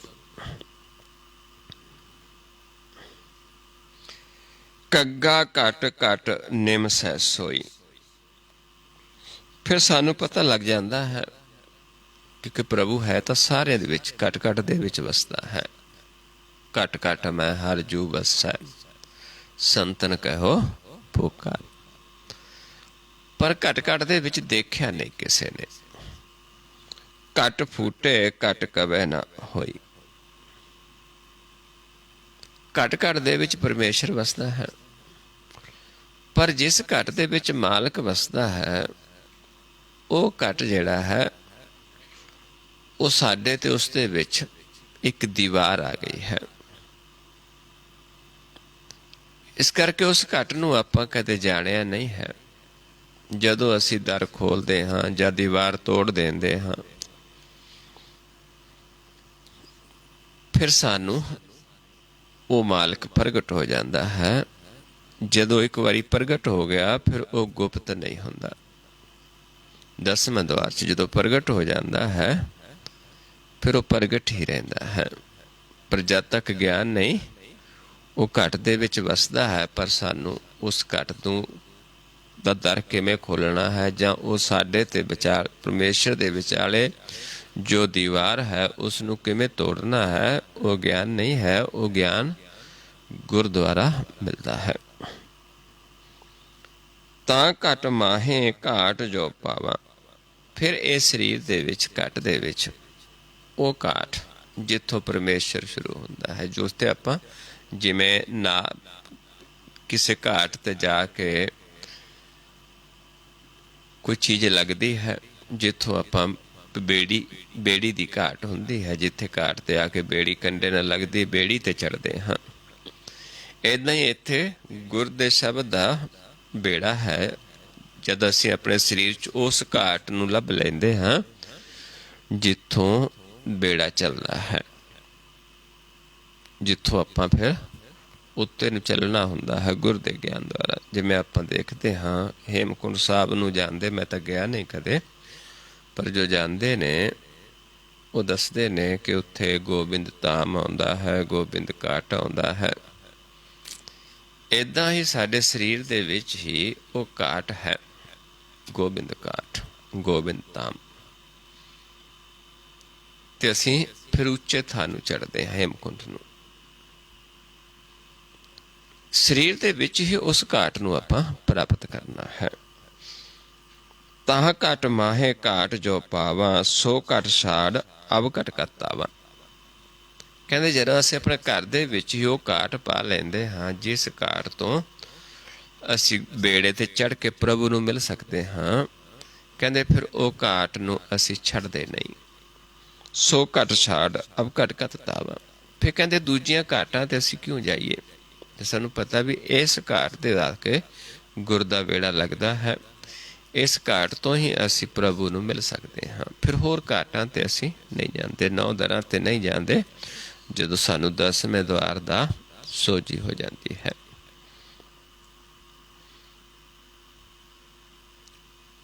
ਇੱਕ ਗੱਗੇ ਅੱਖਰ ਤੇ ਹੈ। ਪਹਿਲਾਂ ਆਪਾਂ ਗੱਗੇ ਅੱਖਰ ਤੇ ਵਿਚਾਰਦੇ ਸੀ, ਕੱਕਾ ਕੱਖਾ ਗੱਗਾ ਕੱਗਾ, ਤੇ ਹੁਣ ਅੱਗੇ ਹੈ ਗੰਗਾ ਅੱਖਰ। ਗੰਗਾ ਨਿਗ੍ਰਹਿ ਸਨੇਹ ਕਰ ਨਿਰਵਾਰੋ ਸੰਦੇ। ਹੁਣ ਕੀ ਕਹਿ ਸਮਝਾਉਂਦੇ ਨੇ ਕਿ ਇੱਥੇ ਆਪਾਂ ਪਰਮੇਸ਼ਰ ਦੇ ਨਾਲ ਪਿਆਰ ਕਰਨਾ ਹੈ। ਇੱਥੇ ਬੈਠ ਕੇ ਜਦੋਂ ਆਪਾਂ ਕੀ ਭਗਤੀ ਕਿਹੜੀ ਕਰਦੇ, ਪ੍ਰੇਮ ਦੀ ਭਗਤੀ।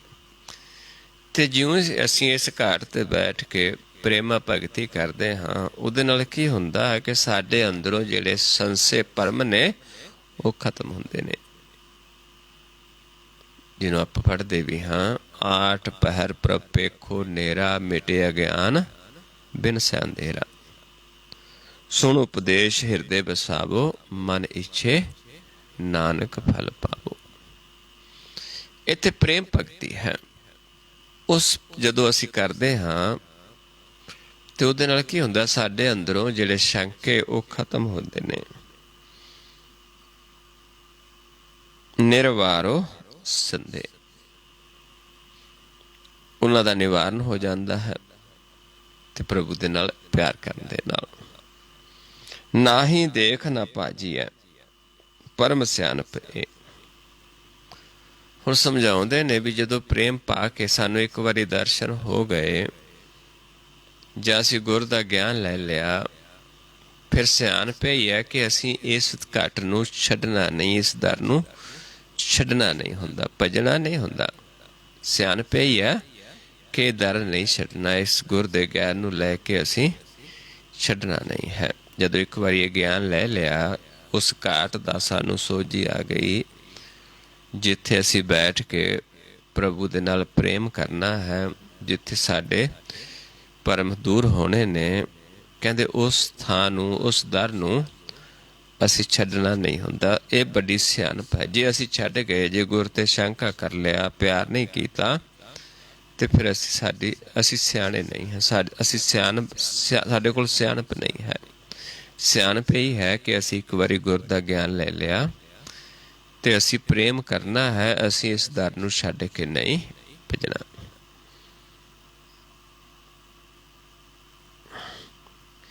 ਚੱਚਾ ਰਚਿਤ ਚਿੱਤਰ ਹੈ ਪਾਰੀ।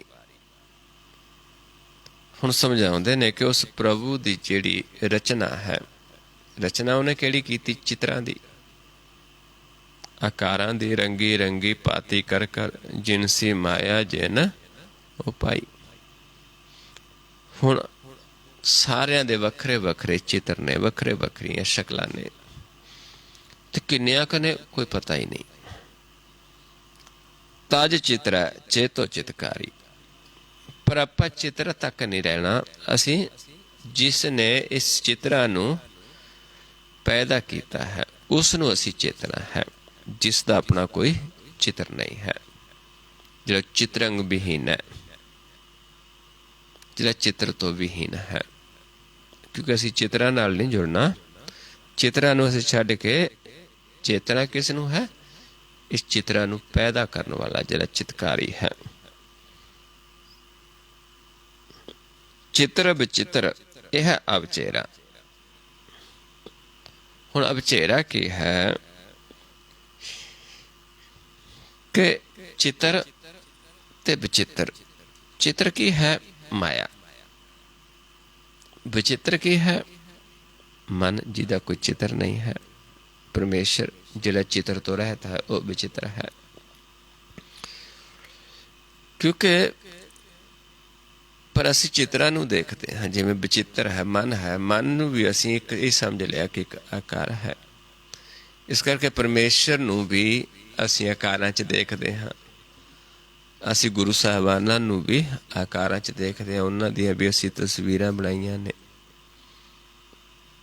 ਜਦ ਕਿ ਸਾਨੂੰ ਗੁਰੂ ਸਾਹਿਬਾਨਾਂ ਨੇ ਜੋੜਿਆ ਸੀ ਨਿਰਾਕਾਰ ਦੇ ਨਾਲ, ਨਿਰੰਕਾਰ ਦੇ ਨਾਲ, ਜਿਸ ਦਾ ਕੋਈ ਚਿੱਤਰ ਨਹੀਂ ਹੈ।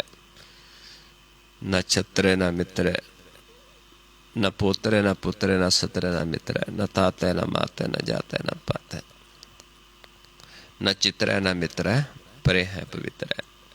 ਪ੍ਰਥੀਸਾ ਅਦੀਸਾ ਅਦਰਸਾ ਅਕਿਰਸਾ। ਇਸ ਕਰਕੇ ਸਮਝਾਉਂਦੇ ਨੇ ਕਿ ਇਹ ਝਗੜਾ ਪਿਆ ਹੋਇਆ ਚਿੱਤਰ ਵਿਚਿੱਤਰ ਇਹ ਅਵਚੇਰਾ। ਤਜ ਚਿੱਤਰਾ ਚਿਤਰਾਖ ਚਿਤੇਰਾ। ਇਸ ਕਰਕੇ ਅਸੀਂ ਚਿੱਤਰਾਂ ਨੂੰ ਛੱਡਣਾ ਹੈ, ਉਸ ਪ੍ਰਭੂ ਨੂੰ ਮਨ ਦੇ ਵਿੱਚ ਵਸਾਉਣਾ ਹੈ, ਜਿਸ ਨੂੰ ਅਸੀਂ ਗੁਰ ਦੇ ਗਿਆਨ ਦੁਆਰਾ ਜਦੋਂ ਮਨ 'ਚ ਵਸਾ ਲੈਂਦੇ ਹਾਂ, ਸਾਨੂੰ ਆਪਣੇ ਵਿਚਿੱਤਰ ਰੂਪ ਦਾ ਗਿਆਨ ਹੋ ਜਾਂਦਾ। ਜਿੱਥੇ ਚਿੱਤਰ ਨਹੀਂ, ਜਿੱਥੇ ਮਨ ਵੀ ਸਾਡਾ ਪ੍ਰਕਾਸ਼ ਹੋ ਜਾਂਦਾ ਤੇ ਪ੍ਰਭੂ ਵੀ ਪ੍ਰਕਾਸ਼ ਹੈ। ਇੱਕ ਚਿੱਤਰ ਹੈ, ਇੱਕ ਵਿਚਿੱਤਰ ਹੈ। ਹੁਣ ਜਿਹੜਾ ਗੁਰੂ ਸਾਹਿਬਾਨਾਂ ਨੇ ਬਾਣੀ ਲਿਖੀ ਹੈ, ਜਿਵੇਂ ਆਪਾਂ ਦਸਮ ਗ੍ਰੰਥ ਦੀ ਬਾਣੀ ਪੜ੍ਹਦੇ ਹਾਂ, ਉਸ ਨੂੰ ਵਿਚਿੱਤਰ ਨਾਟਕ ਕਿਹਾ ਹੈ। ਵੀ ਇਹ ਜਿਹੜਾ ਮਨ ਦਾ ਗਿਆਨ ਹੈ, ਇਹ ਤਮਾਸ਼ਾ ਜਿਹੜਾ ਮਨ ਨੂੰ ਸਮਝਾਇਆ ਹੈ ਵੀ ਕਿਵੇਂ ਤਮਾਸ਼ਾ ਚੱਲਦਾ ਹੈ, ਪੰਜਾਂ ਦਾ ਖੇਲ ਕਿਵੇਂ ਚੱਲਦਾ ਹੈ, ਉਹ ਵਿਚਿੱਤਰਾਂ 'ਚੋਂ ਚੱਲਦਾ ਹੈ। ਲੇਕਿਨ ਅਸੀਂ ਚਿੱਤਰਾਂ ਤੱਕ ਸੀਮਿਤ ਰਹਿ ਗਏ ਹਾਂ। ਆਪਾਂ ਚਿੱਤਰਾਂ ਨੂੰ ਛੱਡ ਕੇ ਜਿਸ ਨੇ ਚਿੱਤਰਾਂ ਨੂੰ ਸਾਜਿਆ ਹੈ, ਜੋ ਸਿਰਜਣਹਾਰ ਹੈ, ਉਸ ਨਾਲ ਜੁੜਨਾ ਹੈ। ਸੋ ਆਓ ਹੁਣ ਆਪਾਂ ਨਾਲ ਅਭਿਆਸ ਕਰੀਏ, ਉਸ ਵਿਚਿੱਤਰ ਦੇ ਨਾਲ, ਉਸ ਚਿਤਕਾਰੀ ਦੇ ਨਾਲ, ਉਸ ਸਿਰਜਣਹਾਰ ਦੇ ਨਾਲ ਜੁੜੀਏ। ਕਿਵੇਂ ਜੁੜਨਾ ਹੈ? ਜਿਵੇਂ ਆਪਾਂ ਵਿਚਾਰ ਕੇ ਆਏ ਹਾਂ ਕਿ ਉੱਥੇ ਕਹਿਣ ਨੂੰ ਨਹੀਂ, ਉੱਥੇ ਧਿਆਨ ਨੂੰ ਹੈ। ਇਸ ਕਰਕੇ ਗਿਆਨ ਦਾ ਸੁਰਮਾ ਨੇਤਰਾਂ 'ਚ ਪਾਉਣਾ ਹੈ। ਗੁਰ ਦੇ ਬਚਨ ਦੁਆਰਾ ਆਪਾਂ ਉਹ 'ਚ ਸਮਾ ਸਕਦੇ ਹਾਂ। ਉਹ ਇੱਕ ਯੁਗਤੀ ਹੈ, ਇੱਕ ਗੁਰ ਹੈ, ਇੱਕ ਦ੍ਰਿਸ਼ਟ ਹੋਣ ਦਾ, ਇੱਕ ਦ੍ਰਿਸ਼ਟ ਹੋ ਕੇ ਉਸ ਨੂੰ ਨੇੜੇ ਦੇਖਣ ਦਾ।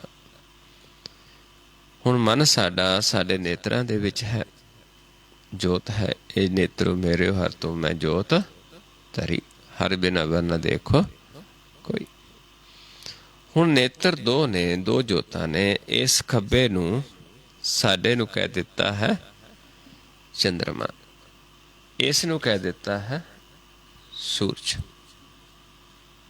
ਹੁਣ ਇਸ ਸੂਰਜ ਦੀ ਕਿਰਨ, ਸੂਰਜ ਨੂੰ ਅਸੀਂ ਇਸ ਪਾਸੇ ਲੈ ਆਉਣਾ ਇੱਥੇ, ਤੇ ਇਹ ਸੂਰਜ ਦੀ ਕਿਰਨ ਕਿੱਥੇ ਪਏਗੀ?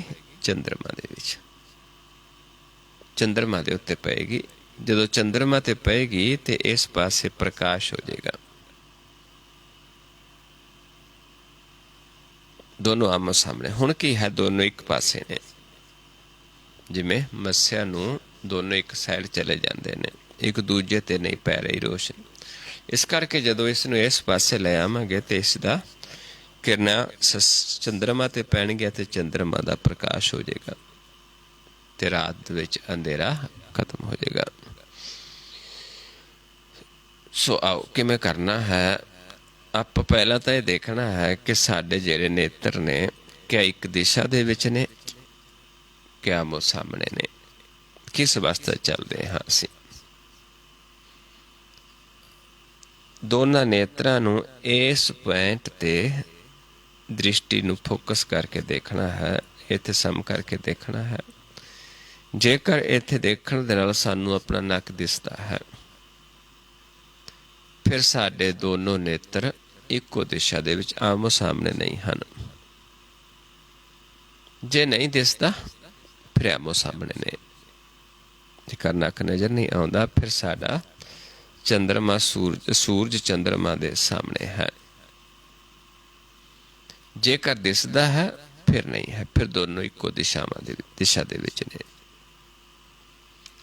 ਜੇ ਦਿਸਦਾ ਹੈ ਫਿਰ ਆਪਾਂ ਇਹ ਦੇਖਣਾ ਹੈ ਕਿ ਕਿਸ ਪਾਸੇ ਹੈ, ਸੱਜੇ ਪਾਸੇ ਹੈ, ਖੱਬੇ ਪਾਸੇ ਹੈ, ਕਿਸ ਪਾਸੇ ਹੈ। ਨੱਕ ਕਿਸ ਪਾਸੇ ਦਿਸਦਾ, ਸੱਜੇ ਪਾਸੇ ਇਹਦਾ ਤਮੋ ਗੁਣ ਹੈ, ਖੱਬੇ ਪਾਸੇ ਰਜੋ ਗੁਣ ਹੈ ਤੇ ਵਿਚਾਲੇ ਸਤੋ ਗੁਣ ਹੈ।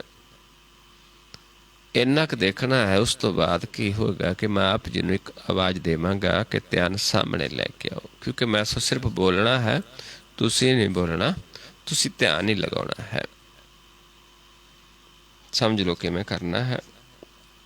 ਪਹਿਲਾਂ ਇਸ ਪੁਆਇੰਟ ਤੇ ਦੇਖਣਾ ਆਪਣੇ ਆਪ ਨੂੰ। ਇੱਥੋਂ ਮੈਂ ਆਵਾਜ਼ ਦੇਵਾਂਗਾ ਕਿ ਧਿਆਨ ਸਾਹਮਣੇ ਲੈ ਕੇ ਆਓ ਤੇ ਆਪਾਂ ਸਾਹਮਣੇ ਦੇਖਣਾ ਹੈ।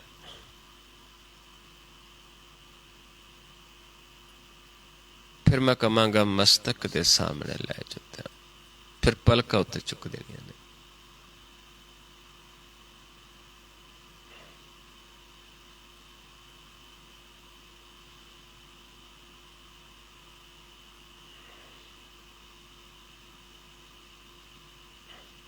ਫਿਰ ਜਦੋਂ ਕਹਾਂਗਾ ਸਾਹਮਣੇ, ਫਿਰ ਸਾਹਮਣੇ ਦੇਖਣਾ ਹੈ।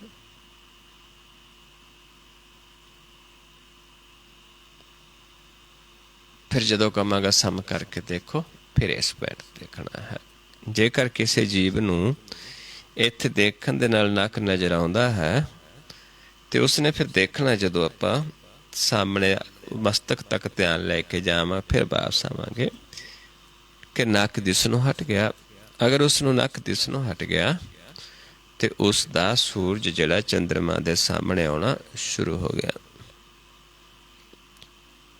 ਸੁਧੀ ਆਉਣੀ ਸ਼ੁਰੂ ਹੋ ਗਈ, ਬਦੀ ਖਤਮ ਹੋਣੀ ਸ਼ੁਰੂ ਹੋ ਗਈ। ਤੇ ਫਿਰ ਕੀ ਹੋਗਾ, ਉਹ ਚਮਕਣਾ ਸ਼ੁਰੂ ਕਰੇਗਾ। ਜਿਉਂ-ਜਿਉਂ ਆਪਾਂ ਅਭਿਆਸ ਕਰਾਂਗੇ ਬਿਲਕੁਲ ਸਾਹਮਣੇ ਆਉਂਦਾ ਜਾਏਗਾ ਤੇ ਪ੍ਰਕਾਸ਼ ਹੁੰਦਾ ਜਾਏਗਾ। ਸੋ ਇਸ ਤਰੀਕੇ ਨਾਲ ਆਪਾਂ ਜਦੋਂ ਗੁਰ ਤੋਂ ਸਿਰਫ ਗੁਰ ਹੀ ਕਮਾਉਣਾ ਹੁੰਦਾ, ਹੋਰ ਬਚਨ ਨਹੀਂ ਸੁਣਨਾ, ਫਿਰ ਆਪਾਂ ਨੂੰ ਪ੍ਰਕਾਸ਼ ਹੁੰਦਾ ਹੈ। ਫਿਰ ਆਪਾਂ ਉਸ ਨੂੰ ਦੇਖ ਸਕਦੇ ਹਾਂ ਜੋ ਅੱਖਰਾਂ ਤੋਂ ਨਿਰਲੇਪ ਹੈ, ਜੋ ਉਸ ਨੂੰ ਧਿਆਈ ਸਕਦੇ ਹਾਂ। ਆਓ ਨੇਤਰ ਸਮ ਕਰਕੇ ਆਪਣੇ ਆਪ ਨੂੰ ਦੇਖੀਏ, ਪਹਿਚਾਣੀਏ ਕਿ ਅਸੀਂ ਕਿਸ ਅਵਸਥਾ 'ਚ ਹਾਂ। ਇਸ ਪੁਆਇੰਟ ਤੇ ਦੋਨੋਂ ਨੇਤਰਾਂ ਨੂੰ ਸਮ ਕਰਕੇ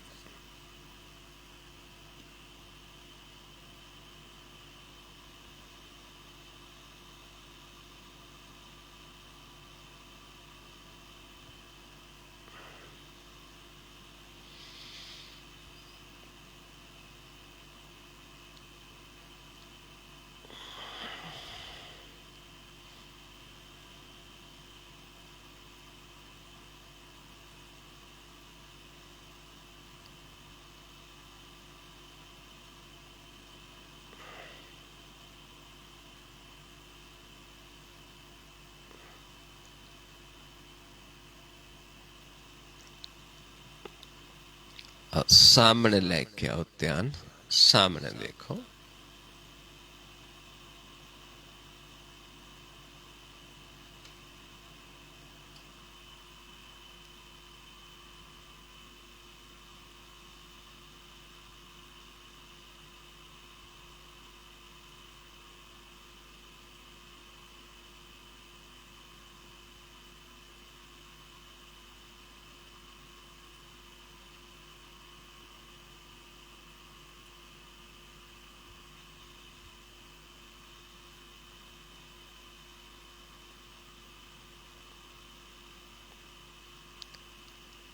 मस्तक दे सामने लै जाओ, पलकों ते चुक दो।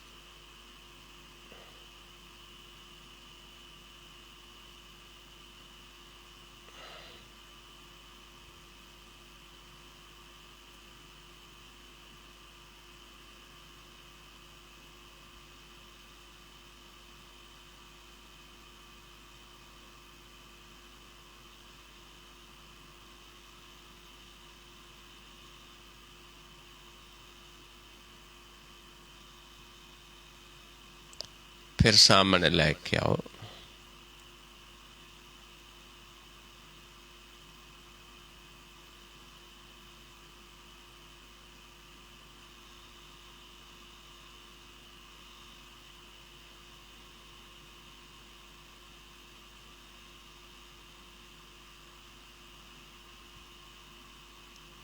फिर नक ते सम करके देखो।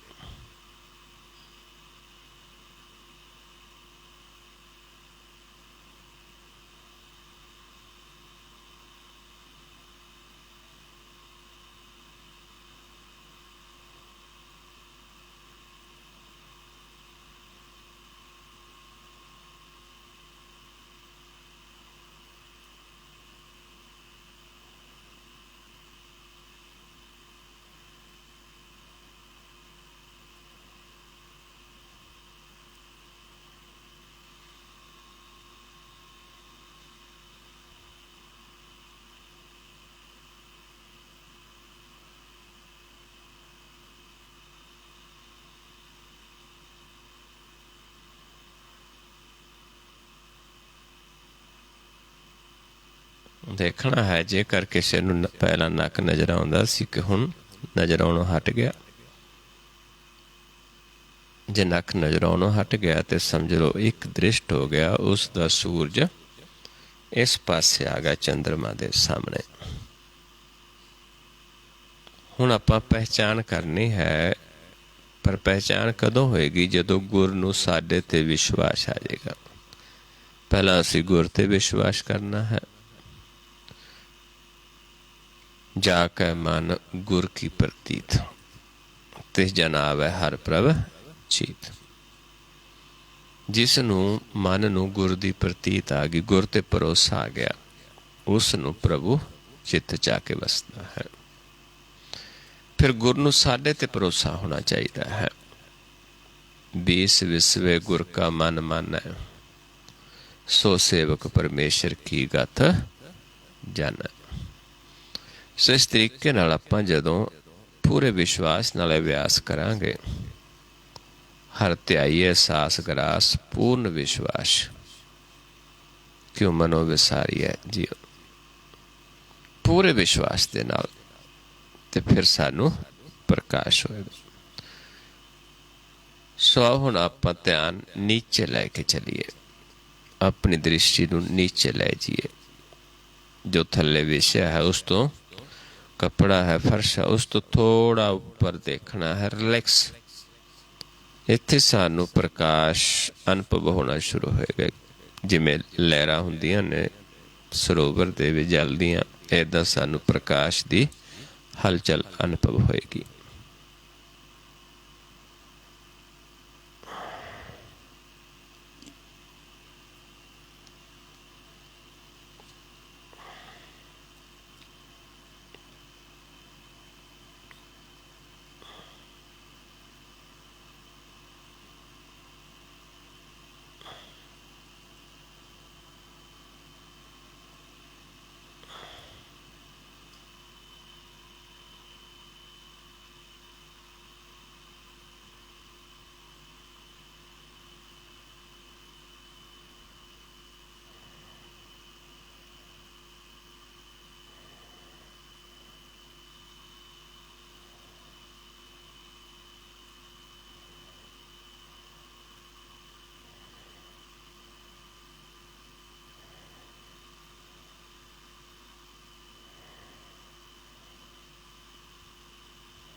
और सम करके देखिए अपने आप ਨੂੰ। फिर दृष्टि सम करके अपने आप ਨੂੰ देखिए।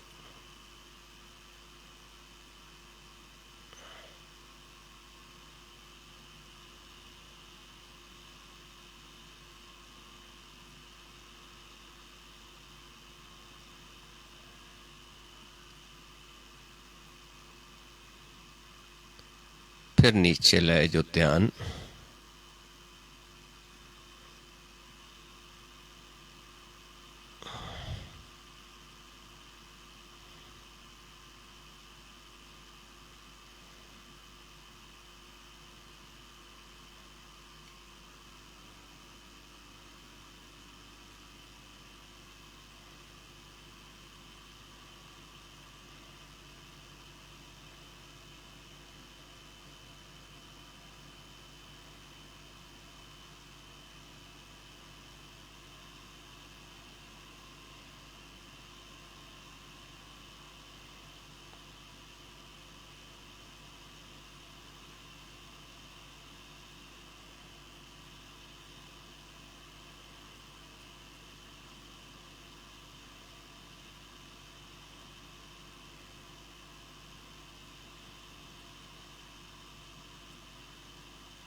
और फिर सम करके देखिए अपने आप ਨੂੰ।